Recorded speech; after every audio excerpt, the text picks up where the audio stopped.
Hello everyone. Radhe Radhe. जय श्री कृष्ण। स्वागत है आप सभी का हमारे चैनल पर। हरे कृष्ण। जय माता दी। आप सभी का दिन शुभ हो। आज सुनिए चैत्र मास महात्म में 9वें दिन का अध्याय। आगे कहता हुआ महिषासुर कहता है कि मंदोदरी की एक छोटी बहन थी। उस सुंदरी कन्या का नाम इंदुमती था। जब वह सौभाग्यवती कन्या विवाह के लायक हो गई तब राजा चंद्रसेन ने उसके लिए स्वयंवर रचा। उस सभा मंडप में देश देशांतर के राजा उपस्थित हुए। इंदुमती ने किसी एक शक्ति संपन्न राजा के गले में हार डाल दिया। वह राजा बड़ा ही सुंदर, कुलीन और सुशील था। सभी शुभ लक्षणों से युक्त था। उसी समय मंदोदरी पर काम के बाण असर कर गई। वह आतुर हो उठी। इतने में किसी एक क्षुद्र नरेश पर उसकी दृष्टि पड़ गई। वह बड़ा दुष्ट था, किंतु उसके सभी अंगों में चतुराईता भरी हुई थी। देववश राजकुमारी के मन में वही जच गया। तब सुंदरी मंदोदरी ने अपने पिता से कहलाया कि पिताजी, आप मेरा भी विवाह कर दीजिए। आज इस स्वयंवर के अवसर पर मद्र देश के राजा को देखकर मुझे ऐसी इच्छा उत्पन्न हो गई है। पुत्री की इस बात को सुनकर राजा चंद्रसेन मन ही मन हंस पड़े और फिर उस काम की व्यवस्था में लग गए। मद्र देश के राजा चारु देश को घर पर बुलाया गया और वैवाहिक विधि संपन्न करके अपनी कन्या मंदोदरी उसे सौंप दी। उपहार में बहुत सारा सामान दिया। चारु देश भी उस सुंदरी कन्या को पाकर अत्यंत हर्षित होकर अपने घर चला गया। रानी सहित राजा चंद्रसेन के मन की जलन भी शांत हो गई। चारों देश राजाओं में सुप्रसिद्ध राजा था। कामिनी मंदोदरी के साथ बहुत दिनों तक उसने आनंद किया, लेकिन वह दुष्यक मंदोदरी ने खुद देख लिया। अब तो मंदोदरी का मन दुख से भर गया। उसने सोचा कि पूर्व काल में स्वयंवर के अवसर पर जब इस राजा को मैंने देखा था तब इसके स्वभाव से मैं अनजान थी। मैंने मोह के कारण यह बड़ा अनर्थ कर डाला। इस धूर्त राजा ने तो मुझे ठग लिया। अब मैं क्या करूं? केवल दुखी दुख मेरे हाथ लगा है। यह चारु देश अत्यंत निर्लज, निर्दय और धूर्त है। ऐसे पति के प्रति प्रेम कैसे ठहर सकता है? आज मेरे इस जीवन को धिक्कार है। आज तक सांसारिक सुखों से मैं विरक्त थी। मुझे जो नहीं करना चाहिए था वही काम मैंने कर डाला और उसी के परिणाम स्वरूप मुझे यह दुख भोगना पड़ रहा है। अब अगर मैं अपने प्राण त्याग देती हूँ तो यह तो बड़ी दुष्ट आत्महत्या हो जाएगी। इसलिए अगर मैं तत्काल अपने पिता के घर चली जाऊँ तो वहाँ भी सुख मिलना असंभव ही होगा, क्योंकि सखियों के लिए तो मैं भी उपहास की सामग्री बन जाऊंगी और इसमें कोई संशय भी नहीं है। इसलिए विरक्त होकर अब यही रहना मेरे लिए परम कर्तव्य है। समय बड़ा बलवान है। इसके प्रभाव से पुनः काम संबंधी सुख का परित्याग आवश्यक हो गया। महिषासुर देवी को आगे बताते हुए कहने लगा कि इस प्रकार सोच समझकर वह नारी मंदोदरी दुराचारी पति के घर पर रह गई। उसका प्रत्येक क्षण शोक और दुख से बीतने लगा। सांसारिक सुख उसके लिए नहीं के बराबर हो गया। इसलिए कल्याणी, तुम भी इस समय मुझे राजा का अनादर करके फिर काम मत होकर किसी मूर्ख निंद पुरुष की सेवा में रहना चाहती हो तो मेरी सच्ची बात मान लो। स्त्रियों के लिए यह परम हितकारक है और अगर तुम ऐसा नहीं करती हो तो तुम्हें अपार शोक का सामना करना पड़ेगा। इसमें भी कोई संदेह नहीं है। महिषासुर की बात सुनकर देवी ने कहा, अरे मूर्ख, तू अब पाताल भाग जा या फिर मुझसे युद्ध कर। तुझे मारने के बाद संपूर्ण असुरों का वध करके मैं सुखपूर्वक यहाँ से चली जाऊंगी। दानव जब जब संत पुरुषों पर कष्ट पहुँचता है तब तब उनकी रक्षा करने के लिए मैं देह धारण करके प्रकट होती हूँ। देखते तो निश्चय समझ में अरूपा और अजन्मा हूँ, फिर भी देवताओं की रक्षा करने के लिए रूप और जन्म धारण करना मैं स्वीकार कर लेती हूँ। महिषासुर, मेरी वाणी अमोघ है, तू इस पर ध्यान दे। देवताओं की प्रार्थना करने पर तुझे मारने के लिए ही मैं प्रकट हुई हूँ और तुझे मारने के बाद मैं पुनः अंतर्ध्यान हो जाऊंगी। इसलिए तू युद्ध कर या फिर तुरंत पाताल में चले जा, जहाँ पर असुर रहते हैं चले जा। अब मैं तुझे मार ही डालना चाहती हूँ, मैं बिल्कुल सत्य कह रही हूँ। व्यास जी कहते हैं, भगवती जगदम्बा के ये कहने पर महिषासुर हाथ में धनुष लेकर युद्ध करने की इच्छा से युद्ध के मैदान में ही उपस्थित हो गया। उसने तीखी नोक वाले बाणों को कान तक खींचकर तुरंत चलाना आरंभ कर दिया। देवी ने क्रोधित होकर अपने तीखे बाणों से महिषासुर के बाण काट दिए। इसके बाद भगवती जगदम्बा और महिषासुर में परस्पर अत्यंत भयंकर युद्ध आरंभ हो गया। देवता और दानव दोनों पर एक विजय के लिए लाल थे। इतने में दुर्धरा आन थमका और देवी को लक्ष्य करके तीखे बाण चलाने लगा। उसके वे भयंकर बाण विष में बुझे हुए थे। तब भगवती की क्रोधाग्नि तदक उठी। उन्होंने चमकीले बाणों से दुग्ध को चोट पहुंचाई, जिससे तुरंत उस दानव के प्राण पखेरु उड़ गए और पर्वत शिखर की तरह वह जमीन पर ढह गया। दुग्ध की मृत्यु देखकर उत्तम अस्त्रों का जानकर त्रिनेत्र आया और उसने 7 बाणों से जगदम्बा पर चोट की। अभी बाण उन पर आ भी नहीं सके थे कि भगवती जगदम्बा ने अपने तीखे बाणों से उन्हें काट डाला। साथ ही त्रिशूल से त्रिनेत्र की धज्जियां भी उड़ा दी। त्रिनेत्र इस लोक से चल बसा। यह देखकर तुरंत अंधक वहां भी पहुंचा। उसके पास लोहे की बनी हुई गदा थी। उसने उनसे सिंह की मस्तक पर प्रहार किया। अंधक अत्यंत बलवान योद्धा था, किंतु सिंह ने भी क्रोध में भरकर उसे नखों से चीर डाला और उसका मांस खाने लगा।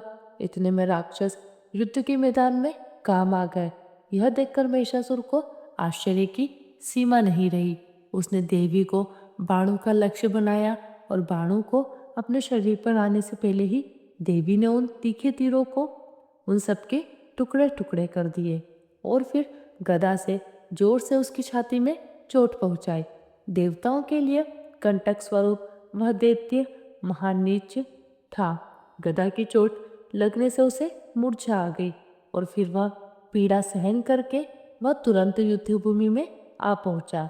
उसने अपनी गदा सिंह के मस्तक पर चला दी। अब तो सिंह को बड़ा क्रोध आ गया, इसलिए अपने लाखों से उस महान दानव को फाड़ डालने में वह तत्पर हो गया। तब महिषासुर भी पुरुष की आकृति त्याग कर सिंह बन गया और उसने देवी के मत वाले सिंह को नखों से चीरने की कोशिश शुरू कर दी। महिषासुर सिंह बन गया है, यह देखकर देवी क्रोध से तमतमा उठी। अनेकों तीखे तीर देवी के पास जो थे, ऐसे संकेत थे न क्रूर विषधर सर्प हो। यह महिषासुर पर उन बाणों की वर्षा करने लगी। तब महिषासुर सिंह को वेश त्याग कर हाथी बन गया। फिर मनुष्य बनकर उसने हाथ में पर्वत का शिखर उठा लिया और उसे भगवती चंडिका पर फेंकने लगा। जगदम्बा ने अपने चमकीले बाणों से आते ही पर्वत शिखर को तिल तिल काट दिया और वे ठठाकर हंसने लगी। तब सिंह जोर से उछला और पुनः गजराज बने हुए महिषासुर के मस्तक पर विराजमान होकर अपने नखों से उसे फाड़ डालने लगा। इतने में महिषासुर हाथी का रूप त्याग कर अत्यंत बलवान और भयंकर शरभ बन गया और कुपित होकर देवी के सिंह को मारने का प्रयास करने लगा। उस दानव को शरभ वेशधारी देखकर देवी क्रोध में भर गई। उन्होंने झट से तलवार से उसके मस्तक पर आघात किया। उस दानव ने भी देवी पर चोट की। अब दोनों में अत्यंत भयंकर युद्ध होने लगा। उसने फिर से भैंसे की आकृति धारण कर ली और सींगों से देवी को मारने लगा। उसका वह रूप बड़ा भयानक और विकराल था। अब तो उसके पूंछ घुमाने और सींग झाड़ने से देवी को चोट लगने लगी। तभी देवी ने जोर से गरज कर कहा कि मूर्ख, व्यर्थ अभिमान मत कर, युद्ध के मैदान में ठहर जा। मैं तुझे मारकर श्रेष्ठ देवताओं को निर्भय बनाऊंगी। व्यास जी ने कहा। इस प्रकार कहकर भगवती चंडिका उसी क्षण त्रिशूल उठाकर महिषासुर पर झपटी। उनके इस प्रयास से देवताओं में बड़ा हर्ष छा गया। वे प्रसन्नता से भरकर देवी की स्तुति करने लगे। उन्होंने आकाश से पुष्प बरसाना आरंभ कर दिया। उनके मुख से बार बार विजय की घोषणा निकलने लगी। साथ ही दुंदुबियां बज उठी। उस समय ऋषि गंधर्व पिशाच नाग चारण और किन्नरगण आकाश में ठहरकर यह सारा युद्ध का दृश्य देख रहे थे। उनके मन में बड़ा आश्चर्य हो रहा था और आनंद भी हो रहा था। महिषासुर कपट विद्या का बड़ा अच्छा जानकार था। वह अनेक भगवती जगदम्बा पर चोट कर रहा था। तब चंडिका ने उस दुरात्मा की छाती पर बलपूर्वक तीखे त्रिशूल से आघात कर दिया। उस समय देवी की आंखें क्रोध से लाल हो उठी। चोट लगने पर महिषासुर भूमि पर गिर पड़ा।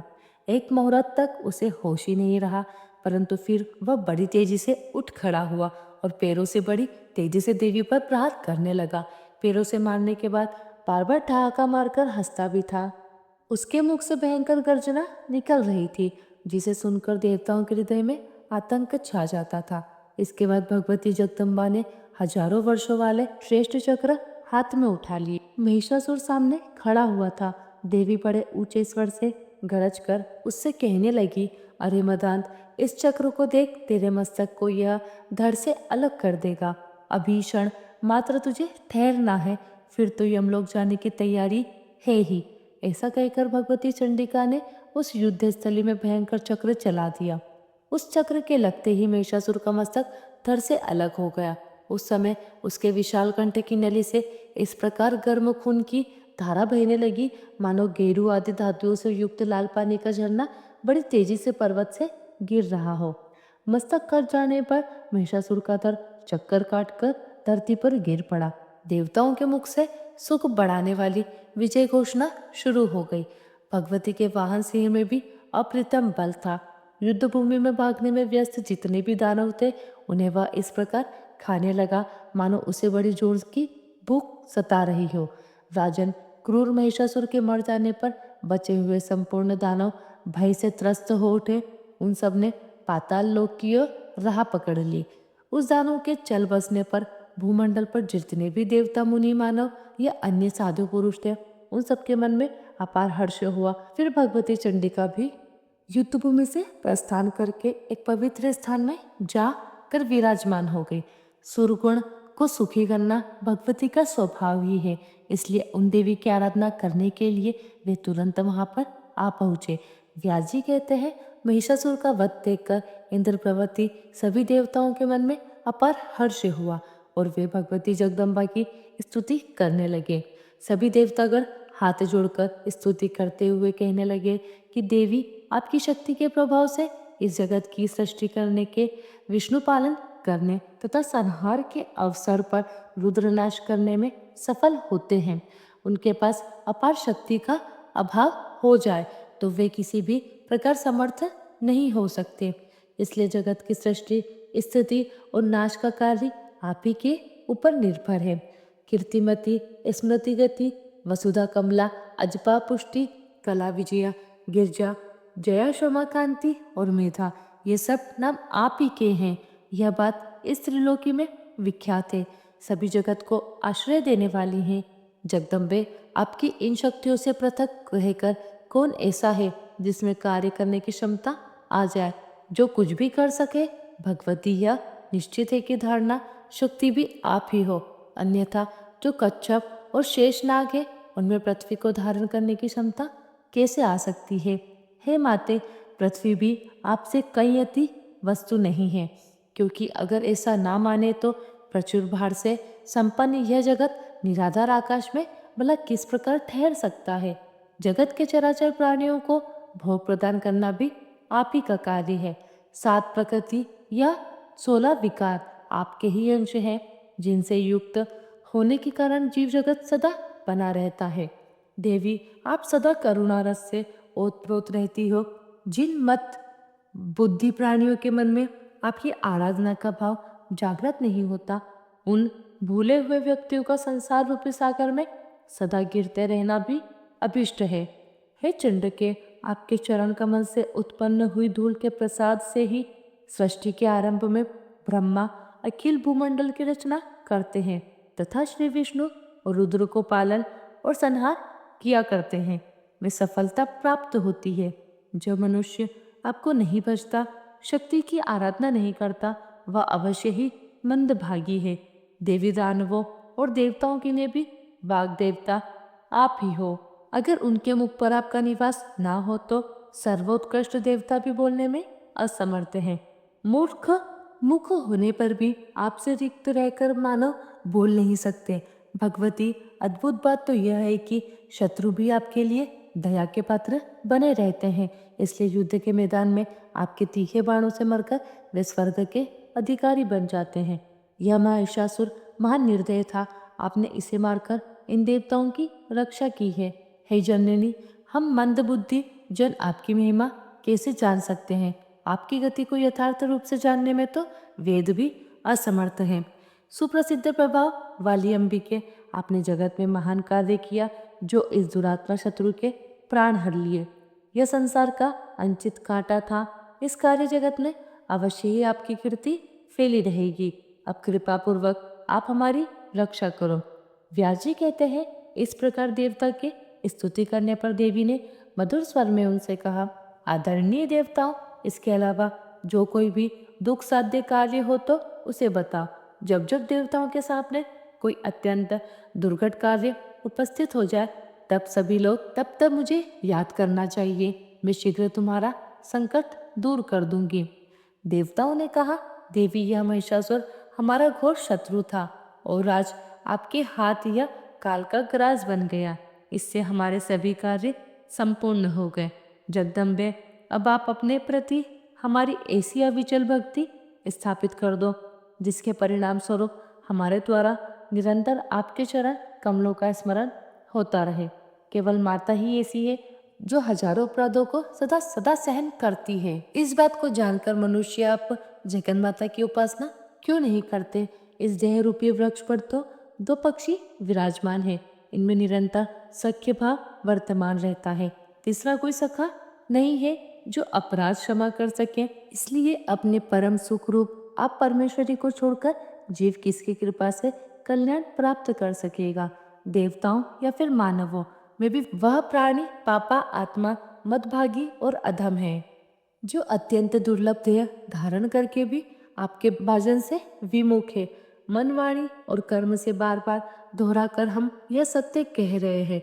देवी, सुख अथवा दुख प्रत्येक परिस्थिति में आप ही हमारे लिए अद्भुत शरण हो। आप अपने संपूर्ण आयुध के द्वारा हमारी निरंतर रक्षा करो। आपके चरण कमलों की रज को छोड़कर हमारे लिए और कोई भी शरण नहीं है। श्री व्यास जी कहते हैं, इस प्रकार देवताओं की स्तुति करने पर भगवती जगदम्बा वही अंतर ध्यान हो गई और फिर वहां से प्रस्थान हो गई।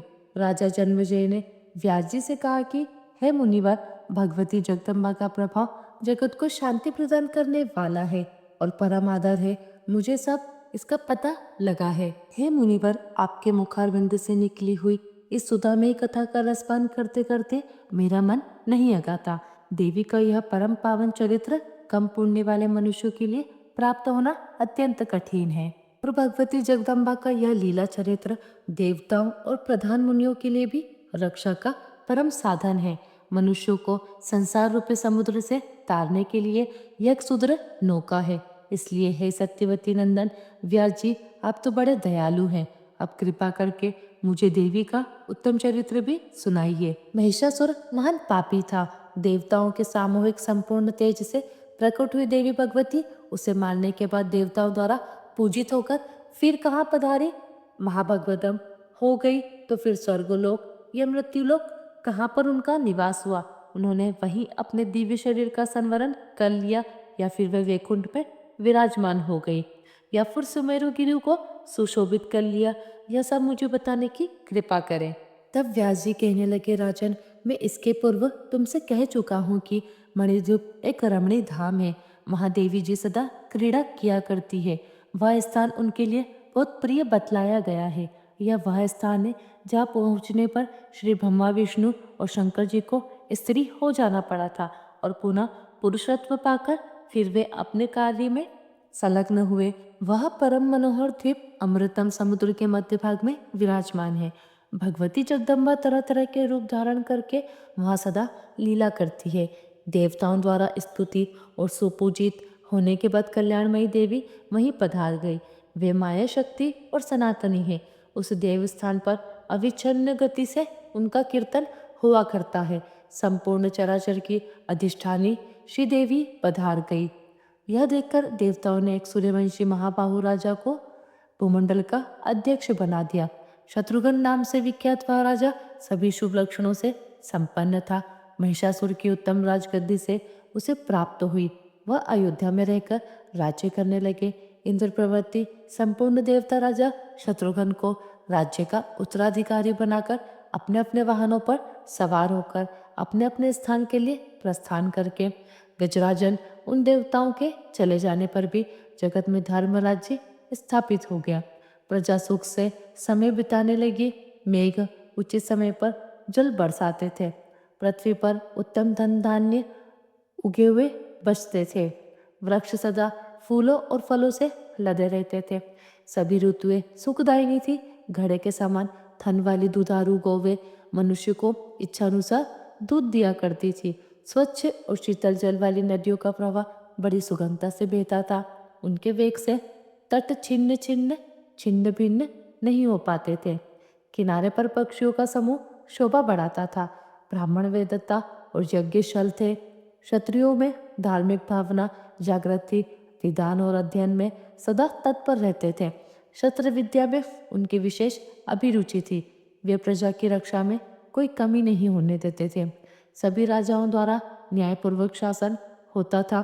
किसी में विषय तृष्णा नहीं थी।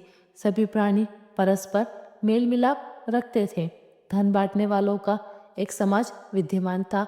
गोठ में झुंड की झुंड गौवें निर्भयता पूर्वक रहती थी। राजन उस समय धरातल पर ब्राह्मण क्षत्रिय वैश्य और शूद्र ये सब के सब देवी के परम उपासक थे। राजा के अनुसार सभी के कर्मों की पर्याप्त व्यवस्था की गई थी। कुछ लोगों का समय अध्ययन में ही बीता था। महिषासुर के कारण उनके कार्यों में जो बाधा गई थी वह उसके मर जाने पर दूर हो गई। सबके हृदय की व्यथा शांत हो गई। ब्राह्मण वेद पढ़ने में संलग्न हो गए। उनके व्रत नियम और दान धर्म में अब कोई बाधा नहीं रही। क्षत्रियगण प्रजापालन और वैश्यगण व्यापार में लग गए। कुछ वैश्य की यहाँ खेती व्यापार गोपालन तथा सूद पर रुपये चलाने का व्यवसाय था। महिषासुर का वध हो जाने पर इस प्रकार समस्त जगत सुखी हो गया। प्रजा वर्ग में किसी प्रकार की कोई अशांति नहीं रही। तभी मनुष्य बड़ी तत्परता के साथ भगवती चंडिका के चरण कमलों की सेवा में परायण रहने लगे। व्यास जी आगे कहते हैं, राजन सुनो, देवी का उत्तम चरित्र भी कहता हूँ। यह कथा सभी प्राणियों को सुख देने वाली तथा सभी पापों का नाश करने वाली है। शुंभ और निशुंभ यह दो भाई बड़े बलवान राक्षस थे। किसी भी पुरुष के द्वारा इन शूरवीरों की मृत्यु संभव ही नहीं थी। इनके पास बहुत से सैनिक थे। देवताओं को सदा दुखी बनाए रखना इनका मुख्य उद्देश्य था। यह बड़े दुराचारी और घमंडी थे। सारा दानव समाज इनका साथ देने को तत्पर रहता था। देवी भगवती के साथ इनकी घमासान लड़ाई हुई और उस अवसर पर यह दोनों मार डाले गए। देवताओं का हित सोचकर अनुचर सहित देवी ने यह कार्य संपन्न किया था। इसी युद्ध में महान भुजा वाले चुंड और मुंड अत्यंत भयंकर रक्तबीज और धूम्रलोचन नामक राक्षस भी युद्ध के मैदान में काम आ गए, अर्थात उनका भी वध कर दिया गया। देवी ने इन दानवों का वध करके देवताओं को भीषण भय से मुक्त कर दिया। फिर वे देवताओं के द्वारा सुपूजित होकर पवित्र हिमालय पर्वत पर पधार गई। राजा जन्मेजय ने पूछा कि पूर्व कालवण यह कौन दानव थे, उन्हें कैसे सर्वोत्कृष्ट बल प्राप्त हुआ, किसने उनकी प्रतिष्ठा की और फिर वह कैसे एक स्त्री के हाथों मारे गए, उन्होंने किसकी तपस्या की या फिर किसने उन्हें वरदान दिया जिसके परिणाम स्वरूप वे इतने अपार बलशाली हो गए थे, और फिर वे किस प्रकार मारे गए। हे मुनिवर, ये सभी प्रसंग विस्तार पूर्वक कहने की कृपा कीजिए। तब व्यास जी कहने लगे, राजन सुनो, देवी के चरित्र से संबंध रखने वाली यह कथा बड़ी अद्भुत और विलक्षण है। इसके सुनने से ही सभी पाप नष्ट हो जाते हैं। यह मंगलमय कथा धर्म अर्थ काम मोक्ष सभी फलों को देने वाली है। प्राचीन समय की बात है। शुंभ और निशुंभ नाम से विख्यात दो दानव पाताल से भूमंडल पर आए। वे दोनों सगे भाई थे। उनकी आकृति देखने लायक थी। पूर्ण वयस्क होने पर उन्होंने घोर तपस्या आरंभ कर दी। परम पावन पुष्कर तीर्थ में जाकर अन्न और जल का परित्याग करके वे कठिन तपस्या करने लगे। योग साधन में तत्पर रहने वाले शुंभ और निशुंभ की वह तपस्या लगातार 10,000 वर्षों तक चलती रही। वे एक आसन पर बैठकर सर्वोत्कृष्ट तप में संलग्न हो गए। अंत में लोक पितामह मेरे भगवान ब्रह्मा जी उन पर संतुष्ट होकर हंस पर सवार होकर वहां पधारे। उन्होंने देखा कि वे दोनों भाई ध्यान लगाए हुए बैठे हैं। तब ब्रह्मा जी ने कहा कि महाभागो उठो, तुम्हारी तपस्या से मैं परम प्रसन्न हूँ। तुम्हें जो इच्छा हो उसके अनुरूप वर मांग सकते हो। मैं उस वर को देने के लिए तैयार हूँ। तुम्हारे तप का प्रभाव देखकर तुम्हारी इच्छा पूर्ण करने के विचार से ही मेरा यहाँ पर आगमन हुआ है। व्यास जी कहते हैं, श्री ब्रह्मा जी की ऐसी बात सुनकर शुंभ और निशुंभ का ध्यान टूट गया। वे सजग हो गए। प्रदक्षिणा करके उन्होंने श्री ब्रह्मा जी के चरणों में मस्तक झुकाया और दंड की तरह वे उनके सामने गिर पड़े। उनके शरीर अत्यंत दुर्बल हो गए थे। दीन होकर गदगद वाणी में वे ब्रह्मा जी से मधुर वचन कहने लगे कि हे देवादिदेव, हे सिंधु, हे ब्राह्मण, आप भक्तजनों को अभय कर देते हैं। विभो, अगर आप प्रसन्न हैं तो हमें अमर बनाने की कृपा करें। संसार में मरण के सिवा दूसरा कोई भी भय हमें नहीं है। केवल इसी भय से दुखी होकर हम आपकी शरण में आए हैं। आप तो देवताओं के अधिष्ठाता, जगत के रचयिता और क्षमा के भंडार हैं। कई विश्वात्मक आप पर निर्भर है। आप हमारे मरण जन्म के भय को दूर करने की कृपा करें। तब श्री ब्रह्मा जी बोले कि तुम कैसी असंभव बात के लिए प्रार्थना कर रहे हो। त्रिलोकी में कोई भी किसी की भी इस मांग को पूरा नहीं कर सकता और यह तो सर्वथा अधेय है। जन्म लेने वाले की मृत्यु और मरने वाले की उत्पत्ति यह बिल्कुल निश्चित है। जगत नियंता प्रभु ने सदा से ही जगत में यह मर्यादा स्थापित कर रखी है। सभी प्राणी सर्वथा मनशील है, इसमें संशय नहीं किया जा सकता। इसलिए तुम कोई दूसरा वर मांगो, मैं उसे अवश्य पूरा कर सकता हूँ। व्यास जी कहते हैं, ब्रह्मा जी के वचन सुनकर शुंभ और निशुंभ कुछ क्षण तक विचार में पड़े रहे। फिर कुछ सोचने के बाद सामने खड़े होकर नम्रता पूर्वक बोले कि हे कृपा सिंधु, फिर देवता, मनुष्य, मृग और पक्षी किसी भी पुरुष के द्वारा हमारा मरण ना हो, हमें यही वरदान दीजिए। इस वरदान को पूर्ण करने की कृपा कीजिए। किसी स्त्री में तो ऐसी शक्ति हो नहीं सकती जो हमें मार सके। चराचर लोकी में किसी भी स्त्री का हमें किंचित मात्र भी भय नहीं है। हे ब्रह्मा जी, हम दोनों भाइयों को पुरुष मात्र के अवध होने का वरदान मिलना चाहिए। स्त्री से हमें कोई डर नहीं, क्योंकि वह तो स्वाभाविक ही है, अबला होती है। व्यास जी कहते हैं, शुंभ और निशुंभ की बात सुनकर ब्रह्मा जी उन्हें उनके अनुरूप वर देकर प्रसन्नतापूर्वक अपने स्थान पर पधार गए। ब्रह्मा जी के ब्रह्मलोक सिधार जाने पर शुंभ और निशुंभ भी अपने घर लौट आए। घर पहुंचकर उन्होंने शुक्राचार्य जी को पुरोहित बनाया और सभी प्रकार से उनकी पूजा की। फिर उत्तम दिन और नक्षत्र देखकर मुनि ने एक सुंदर चांदी का राज्य सिंहासन उन्हें प्रदान किया। शुंभ बड़ा भाई था, इसलिए उसे राजगद्दी पर बैठने का अधिकार प्राप्त हुआ। अनेकों सुप्रसिद्ध दानव उसी क्षण शुंभ की सेवा में सम्मिलित हो गए। चंद्र और मुंड, ये दोनों भाई महान पराक्रमी और बलशाली थे। यह अपनी सेना के साथ शुंभ की सेवा में आ पहुंचे। इनके पास हाथी, घोड़े और रथों की भरमार थी। धूम्रलोचन नामक एक प्रचंड प्रतापी दैत्य था। शुंभ को दानवी गद्दी पर बैठने का अधिकार प्राप्त हुआ है। यह सुनकर वह भी सेना सहित वहां आ पहुंचा। इस प्रकार शूरवीर रक्तबीज भी आ गया। वरदान के प्रभाव से उसे असीम बल प्राप्त था। उसके पास जो अक्षोभ्याया अस्त्र शस्त्र से घायल, उसके शरीर से रक्त की जितनी बूंदें भूमि पर गिरती थी, उतने ही अनेकों तदाका यानी उसी की तरह पुरुष उत्पन्न हो जाते थे। उन क्रूर दानवों की भुजाएं शस्त्र अस्त्रों से सुशोभित रहती थी। रक्त बिंदु से उत्पन्न वे दानव आकार, रूप और पराक्रम में बिल्कुल एक से होते थे और वे सभी तुरंत युद्ध में सम्मिलित हो जाते थे। इसलिए रक्तबीज युद्ध में महान पराक्रमी और अजय वीर समझा जाता था। इसके बाद शत्रु पक्ष की सेना को कुचल डालने वाले निशुंभ ने अपनी सेना सजाकर देवराज इंद्र को परास्त करने के लिए स्वर्ग पर चढ़ाई कर दी। चारों ओर घूमकर उसने लोकपालों के साथ घोर युद्ध किया। तब देवराज इंद्र ने उसकी छाती में वज्र से चोट पहुंचाई। भीषण वज्राघात से आहत होकर निशुंभ भूमि पर गिर पड़ा। उसे मूर्छा आ गई। उसकी ऐसी स्थिति देखकर सैनिक भाग खड़े हुए। उसका छोटा भाई निशुंभ मूर्छित होकर पड़ा हुआ है। यह सुनकर शत्रु सेना का संहार करने की शक्ति रखने वाला शुंभ वहां पर आया और बाणों से सभी देवताओं को घायल करने लगा। उसके बाद जो कुछ भी हुआ उसका वृत्तांत आप सभी अगले अध्याय में जरूर सुनिएगा। यही सब आप आगे के अध्याय में जरूर जानेंगे। मिलते हैं आपसे अगली वीडियो में, तब तक के लिए आप सभी को राधे राधे, जय श्री कृष्ण।